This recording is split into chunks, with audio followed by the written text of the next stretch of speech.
The Boy and the Black Balloon.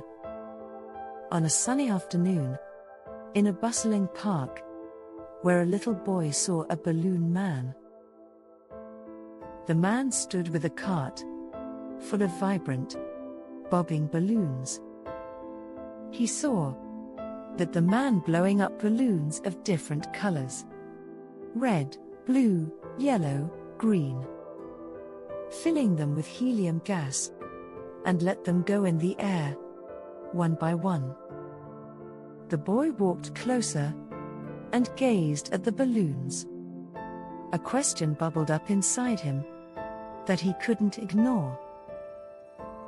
"Excuse me," the boy said softly. The balloon man turned and said with a kind smile, "Well, hello there, young man. Would you like a balloon?" "I have a question. Can the black balloon fly?" the boy asked. "Son, any balloon can fly," said the balloon man. "It's not on the outside that makes it fly. It's what's on the inside. It has helium gas in it. That's what lifts them into the sky." The boy nodded thoughtfully. He was now looking at a shiny black balloon that swayed among the others. "Does that mean the black balloon can fly just like the others?"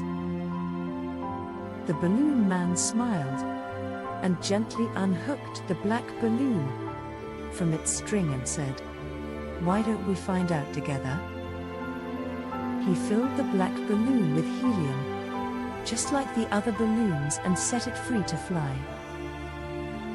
The black balloon floated upward, joining the colorful crowd above, soaring just as high as the other balloons. The boy smiled. His face lit up with understanding. Moral of the story is, the value of something or someone is not determined by its color or appearance, but by the qualities they hold within.